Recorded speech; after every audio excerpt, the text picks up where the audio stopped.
ಇವತ್ತು ಡಿಫ್ರೆಂಟಾಗಿ ಹರಿಯಾಲಿ ಕಬಾಬ್ ಹೇಗೆ ಮಾಡೋದು ಅಂತ ಹೇಳ್ಕೊಡ್ತೀನಿ ಬನ್ನಿ. ಫಸ್ಟ್ ಕಬಾಬ್ ಪೌಡರ್ನ ರೆಡಿ ಮಾಡಬೇಕು. ಅದಕ್ಕೆ ಒಂದು ನಿಂಬೆಹಣ್ಣು, ಒಂದು ಮೊಟ್ಟೆ, ಒಂದೆರಡು ಬಿಡಿಸಿಟ್ಕೊಂಡಿರೋ ಬೆಳ್ಳುಳ್ಳಿ, ಒಂದು ಚಿಕ್ಕ ಶುಂಠಿ, 10ರಿಂದ 12 ಹಸಿರು ಮೆಣಸಿನ್ಕಾಯಿ ಮತ್ತು ಕೊತ್ತಂಬರಿ ಮತ್ತು ಪುದೀನ ಸೊಪ್ಪನ್ನ ತೊಗೊಂಡಿದ್ದೀನಿ.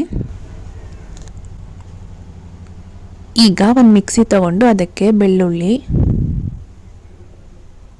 ಶುಂಠಿ,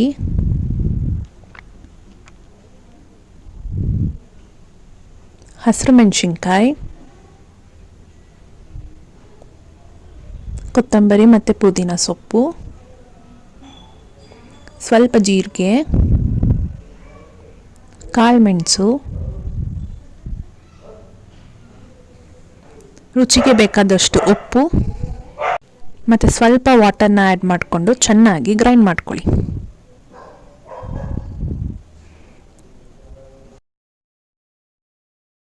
ಈಗ ಒಂದು ಮಿಕ್ಸಿಂಗ್ ಬೌಲ್ಗೆ ಚಿಕನ್ನ ಹಾಕಿ ಅದಕ್ಕೆ ಗ್ರೈಂಡ್ ಮಾಡ್ಕೊಂಡಿರೋ ಮಸಾಲಾನ ಆ್ಯಡ್ ಮಾಡಿಕೊಂಡು ಅದಕ್ಕೆ ಸ್ವಲ್ಪ ಗರಂ ಮಸಾಲ, ರುಚಿಗೆ ಬೇಕಾದಷ್ಟು ಉಪ್ಪು, ಸ್ವಲ್ಪ ಧನಿಯಾ ಪೌಡರ್, 2 ಸ್ಪೂನ್ ಕಾರ್ನ್ಫ್ಲೋರ್, ಅರ್ಧ ನಿಂಬೆಹಣ್ಣು ರಸ, ಒಂದು ಮೊಟ್ಟೆನ ಆ್ಯಡ್ ಮಾಡಿಕೊಂಡು ಇದನ್ನು ಚೆನ್ನಾಗಿ ಮಿಕ್ಸ್ ಮಾಡ್ಕೊಳ್ಳಿ. ಇದಕ್ಕೆ ನಾನು ಜಜ್ಜಿರೋ ಮೆಣಸಿನ್ಕಾಯಿ ಮತ್ತು ಬೆಳ್ಳುಳ್ಳಿ ಕೂಡ ಆ್ಯಡ್ ಮಾಡ್ಕೊಂಡಿದ್ದೀನಿ, ಇದ್ರ ಟೇಸ್ಟ್ನ ಸ್ವಲ್ಪ ಜಾಸ್ತಿ ಮಾಡೋಕ್ಕೆ. ಇದನ್ನು ಒಂದು 2 hour ಮ್ಯಾರಿನೇಟ್ ಮಾಡಿ. ಈಗ ಕಾದಿರೋ ಎಣ್ಣೆಗೆ ಮ್ಯಾರಿನೇಟ್ ಮಾಡಿರೋ ಚಿಕನ್ನ ಹಾಕಿ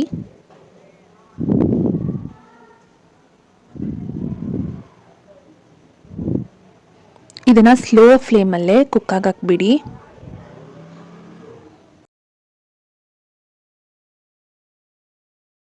ಈ ಥರ ಎರಡೂ ಸೈಡ್ ಚೆನ್ನಾಗಿ ಬೇಯಿಸ್ಕೋಬೇಕು. ಈಗ hariyali kebab ready to serve. ಇದನ್ನು ನೀವು ಒಂದು ಗ್ರೀನ್ ಚಟ್ನಿ ಜೊತೆ ಟ್ರೈ ಮಾಡಿ ನೋಡಿ, ಇನ್ನೂ ಸ್ಪೈಸಿಯಾಗಿ ಚೆನ್ನಾಗಿರುತ್ತೆ.